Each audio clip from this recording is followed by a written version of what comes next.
Matrices में let us move on to the next topic. The next topic is types of matrices. ठीक है, इसमें कुछ types of matrices देखेंगे। वैसे नाम से ही समझ में आ जाएंगे मीनिंग्स। ठीक है, थोड़े टर्म्स हैं तो हम समझ लेते हैं कि इनके मीनिंग्स क्या होंगे। ओके, सो पहला है कॉलम मैट्रिक्स। कॉलम मैट्रिक्स नाम से क्या मालूम चल रहा है हमको कि उसके अंदर एक ही कॉलम होगा। ठीक है, रोज कितनी भी हो सकती हैं लेकिन कॉलम एक ही होगा। ठीक है, तो क्या बोला इसने, a matrix is said to be a column matrix if it has only one column. अगर कॉलम सिर्फ एक होगा, रोज चाहे जितनी भी हो, तो उस मैट्रिक्स को क्या बोलेंगे, कॉलम मैट्रिक्स। कॉलम एक होना चाहिए। ओके, सो क्या लिखा है इसमें mathematically, A is equals to A I J. ये मैंने बताया हुआ था, इधर ऑर्डर लिखते हैं हम लोग। तो पहले हम लोग नंबर ऑफ रोज लिखते हैं, बाद में हम लोग नंबर ऑफ कॉलम्स लिखते हैं। नंबर ऑफ रोज के लिए हमने m लिखा है, नंबर ऑफ कॉलम्स के लिए 1 लिखा है, क्योंकि कॉलम तो एक ही होगा, रोज कितनी भी हो सकती हैं। Okay, so a is equal to A I J m by 1 is a column matrix of order m by 1। I hope ये समझ में आ रहा होगा। एग्जाम्पल देख लो इसका। सो एग्जाम्पल है a इज इक्वल टू 1 - 5 6 4। ठीक है, इसमें रोज तो 4 हैं, ये 1 2 3 4, लेकिन कॉलम एक ही है। ओके, नेक्स्ट आता है रो मैट्रिक्स। अभी कॉलम मैट्रिक्स का मतलब क्या था, ऐसा मैट्रिक्स जिसमें केवल एक कॉलम हो। तो रो मैट्रिक्स का मतलब क्या होगा, उसी तरह से ऐसा मैट्रिक्स जिसके अंदर केवल एक रो हो। Okay, so a matrix is said to be a row matrix if it has only one row. Okay, b is equals to B I J 1 by n। देखो यहाँ पे रो नंबर ऑफ रोज 1 लिखा है हमने। ठीक है, कॉलम्स कितने भी हो सकते हैं उसके लिए n लगा दिया। Okay, so b is equals to B I J 1 by n is a row matrix of order 1 by n। Okay, I hope समझ में आ रहा होगा ये सब। ओके, एग्जाम्पल देख लो। तो ये b इज इक्वल्स टू एक ही रो है, एक ही रो में सब कुछ लिखा हुआ है। ओके, कॉलम्स अब की बार कितने हो गए, कॉलम्स 4 हो गए, 1 2 3 4, रो लेकिन एक ही है। एक ही रो के अंदर -2 4/3 7 और √2 आ गया। ओके, आई होप ये समझ में आ रहा होगा। Number 3 is square matrix. अभी हमने जब मैट्रिक्स का डेफिनेशन किया था तभी ये चीज़ ज़रा सी डिस्कस की थी। मैट्रिक्स के डेफिनेशन के टाइम हमने बोला था कि अ matrix is a rectangular array of numbers और फंक्शंस। इसमें हमने रेक्टेंगुलर क्यों बोला था, क्योंकि नंबर ऑफ रोज और कॉलम्स सेम हो भी सकती हैं और नहीं भी हो सकती हैं। करेक्ट। ओके, ये हम देख चुके हैं 2 रोज और 3 कॉलम वाले मैट्राइसिस, और इसके अलावा 1 रो और 4 कॉलम वाले मैट्राइसिस एंड सो ऑन। ये मैंने उस वीडियो में डिस्कस किया था कि रेक्टेंगुलर एरे क्यों बोला जाता है इसको। ओके, अब रेक्टेंगल ज्योमेट्री के अंदर आपका रेक्टेंगल, ठीक है, वो स्क्वायर कब बनता है, जब लेंथ और ब्रेथ दोनों इक्वल हो जाता है। ओके, सो इस केस में भी जो हमारा रेक्टेंगुलर एरे है मैट्रिक्स, जैसे कि हम कहते हैं, वो स्क्वायर मैट्रिक्स कब बोलोगे आप उसको, जब उसमें नंबर ऑफ रोज और नंबर ऑफ कॉलम्स इक्वल हो जाएंगे। ठीक है, सो वही है उसकी डेफिनेशन में स्क्वायर मैट्रिक्स के लिए। देख लो, a matrix in which the number of rows are equal to the number of columns is said to be a square matrix. ठीक है, number of rows are equal to the number of columns. ठीक है, अगर 2 रोज हैं तो 2 columns होने चाहिए, 3 रोज हैं तो 3 कॉलम्स होने चाहिए। ओके, सो क्या बोला इधर, a is equal to, mathematically लिख रहे हैं इसको, a is equal to A I J m by m। ठीक है, जो नंबर यहाँ लिखा है वही यहाँ लिखा है, क्योंकि जितने नंबर ऑफ रोज होंगे उतने ही नंबर ऑफ कॉलम्स होंगे।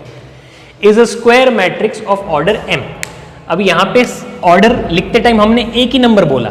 ठीक है, क्योंकि यहाँ पे हमने स्पेसिफाई किया था स्क्वायर मैट्रिक्स। ओके, तो स्क्वायर मैट्रिक्स जब आपने बोला तो उसमें इम्प्लाइड है कि जितने रोज हैं उतने ही कॉलम्स होंगे। इसके लिए हमने क्या बोला, it is a square matrix of order m।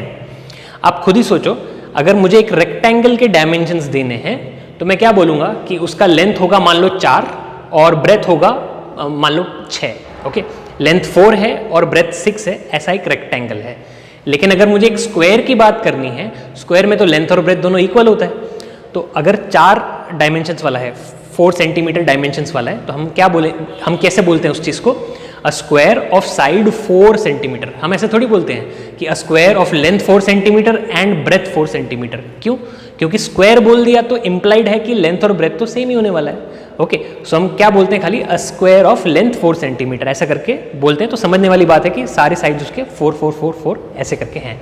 Okay, सो इधर भी हमने यहाँ पे बोल दिया है स्क्वायर मैट्रिक्स। इसके लिए हम इसको ऑर्डर m बाय m ना बोल के खाली m बोलेंगे तो भी सही है वो। ओके, इसमें समझने वाली बात है कि रोज भी m होंगी और कॉलम्स भी m होंगे। ओके, आई होप समझ में आ रहा है ये।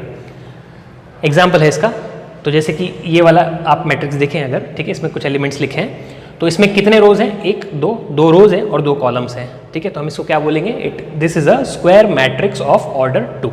एक स्क्वायर मैट्रिक्स है ऑर्डर 2 का, 2 बोलते ही स्क्वायर बोला है ऑलरेडी और ऑर्डर 2 बोल रहे हैं, तो दिस इज इम्प्लाइड कि 2 रोज और 2 कॉलम्स होंगे।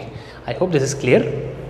इसके बाद में B इज इक्वल्स टू, ऐसा एक मैट्रिक्स बना दिया, 3 रोज और 3 कॉलम्स दिख रहे हैं इसके अंदर, तो हम क्या बोलेंगे, this is a square matrix of order 3। Okay, I hope ये समझ में आ रहा है। इसके बाद एक नोट है, इसको भी आप ध्यान से देख लो, ठीक है। For A is equals to AIJ m/m, जब m/m लिखा है तो इसका क्या मतलब है कि A जो है वो एक स्क्वायर मैट्रिक्स है। तो क्या बोला, एक स्क्वायर मैट्रिक्स A के अंदर the elements A11, A22, A33 करते करते AMM कंस्टिट्यूट द डायगनल, ठीक है। आप समझने की कोशिश करो कि जैसे ये वाला मैट्रिक्स है, ठीक है, इसके अंदर इन 2 एलिमेंट्स को डायगनल एलिमेंट्स बोला जाएगा, इन 2 एलिमेंट्स को डायगनल एलिमेंट्स बोला जाएगा, ठीक है। आपका जो नॉर्मल स्क्वायर होता है, ज्योमेट्री वाला स्क्वायर होता है, उसमें हम लोग इसे भी डायगनल कहते हैं और इसे भी डायगनल कहते हैं, अरे बराबर।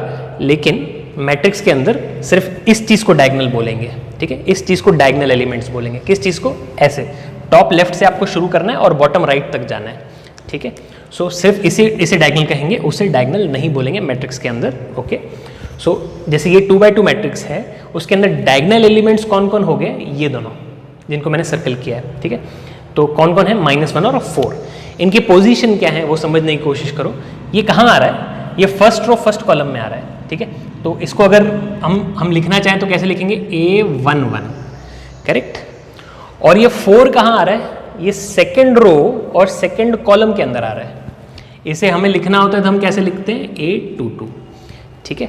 तो आप देख रहे हो डायगनल एलिमेंट्स किसे बोला जाता है, उसे बोला जाता है जिसमें सफिक्स के दोनों नंबर्स इक्वल हों, ठीक है। फर्स्ट रो फर्स्ट कॉलम वाला, सेकेंड रो सेकेंड कॉलम वाला, 3x3 है अगर तो थर्ड रो थर्ड कॉलम वाला, लेकिन होना स्क्वायर मैट्रिक्स चाहिए, उसके बिना डायगनल एलिमेंट्स डिफाइंड नहीं है।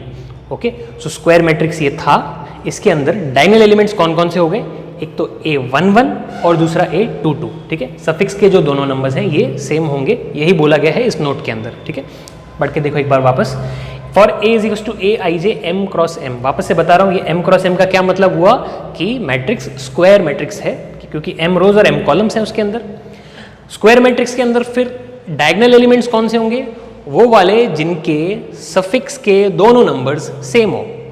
तो द एलिमेंट्स A11, ठीक है, सफिक्स के दोनों नंबर सेम है, A22 सफिक्स के दोनों नंबर सेम है, A33 अगेन सफिक्स के दोनों नंबर सेम है। करते करते कहाँ तक जाना है, जो लास्ट रो और लास्ट कॉलम वाला एलिमेंट होगा AMM, ठीक है। ये सारे इनको क्या बोलेंगे, डायगनल एलिमेंट्स, ठीक है, कंस्टिट्यूट द डायगनल, ठीक है। तो ओके, एग्जाम्पल 2 में डायगनल एलिमेंट्स कौन से होंगे। ओके, देखो A11 यानी ये वाला हुआ, सॉरी B है तो B11 यानी ये वाला हुआ, B22 यानी ये वाला हुआ और B33 यानी ये वाला हुआ, ठीक है, थर्ड रो थर्ड कॉलम, ये 3 डायगनल एलिमेंट्स होंगे। ओके, सो वही लिखा है in example 2, 1.5 2/3 0, 1.5 2/3 0 are diagonal elements. I hope ये समझ में आ रहा होगा। किसी भी डाउट के लिए आप लोग पूछ सकते हो कमेंट सेक्शन में। You may pause the video and note it down.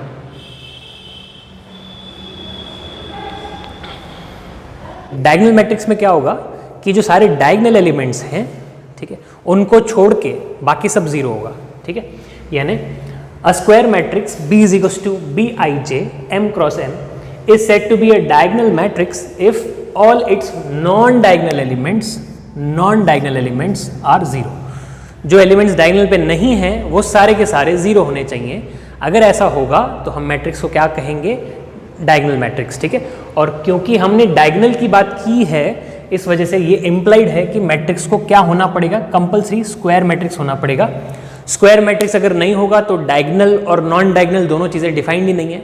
Okay, हमने ये चीज़ डिस्कस कर ली पिछली बार। ओके, सो क्या बोला, once again I am repeating, a square matrix B is equals to Bij m×m is said to be a diagonal matrix. किसी square matrix को diagonal matrix कब कहेंगे, जब उसके डायगनल एलिमेंट्स छोड़ के बाकी सारे एलिमेंट्स 0 हो। तो when it's if all its non diagonal elements are 0, ठीक है। एग्जांपल में आप देख सकते हैं ये डायगोनल एलिमेंट्स, इनको छोड़ के क्या बचा, वो सब 0 होना चाहिए, ओके। अगेन बी में ये रहे डायगोनल एलिमेंट्स, इनको छोड़ के क्या बचा, वो सब 0 होना चाहिए, ओके। आई होप ये समझ में आ रहा होगा। नेक्स्ट पॉइंट में क्या बोल रहा है, in a diagonal matrix B is equals to BIJ M cross M, BIJ is equals to 0 when I is not equal to J। ये मैथमेटिकली कैसे लिख रहे हैं इस चीज़ को कि किसी मैट्रिक्स के अंदर BIJ 0 होगा कब, जब I और J इक्वल नहीं है। तो सबसे पहले तो ये बताओ कि I और J इक्वल कब होते हैं। I और J इक्वल तब होते हैं जब डायगोनल एलिमेंट की हम लोग बात कर रहे हैं, ठीक है। जब ये सफिक्स के दोनों नंबर्स ये सेम कब होते हैं, डायगोनल एलिमेंट्स में, है ना। ये हमने पिछले नोट में किया था जब हम स्क्वायर मैट्रिक्स से कर रहे थे तब, ओके। सो कब इक्वल नहीं होंगे वो सफिक्स के दोनों नंबर्स I और J कब इक्वल नहीं होंगे, उन एलिमेंट्स के लिए जो डायगोनल पे नहीं आ रहे हैं।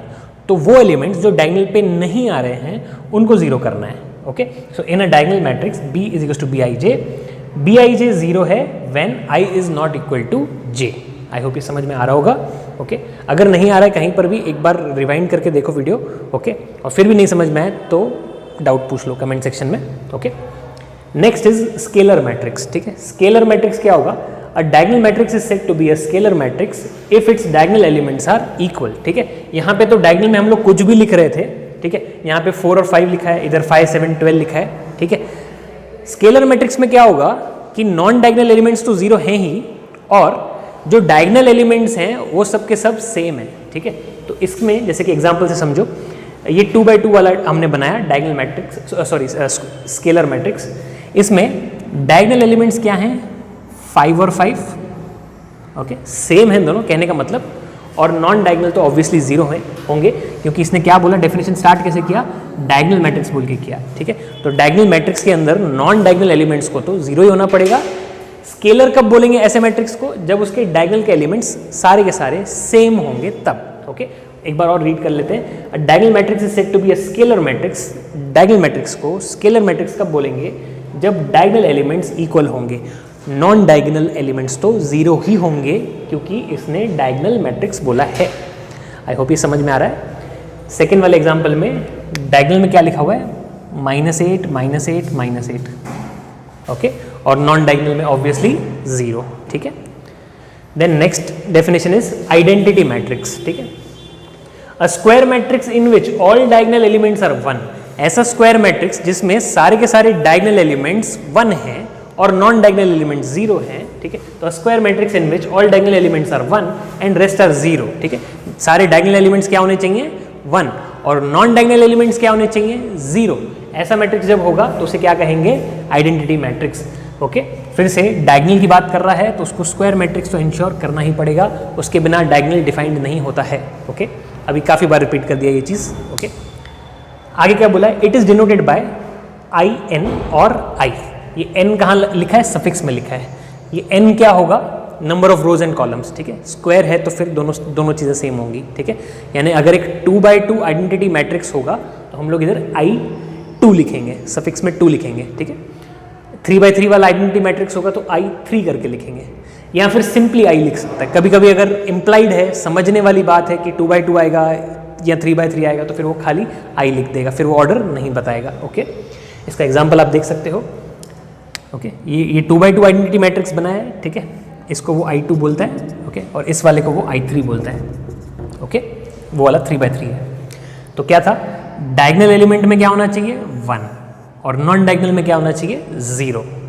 अगेन 3 by 3 वाले में देखो, डायगोनल एलिमेंट में क्या होना चाहिए, सब में 1, और नॉन डायगोनल एलिमेंट्स में क्या होना चाहिए, 0, ठीक है। तो ये हो गया आइडेंटिटी मैट्रिक्स, ठीक है। एक बार और रीड कर लेते हैं, a square matrix in which all diagonal elements are 1, सारे के सारे डायगोनल एलिमेंट्स 1 हो एंड रेस्ट आर 0, बाकी बचे हुए सारे 0 हो, is called an identity matrix, ठीक है। It is denoted bye IN और I।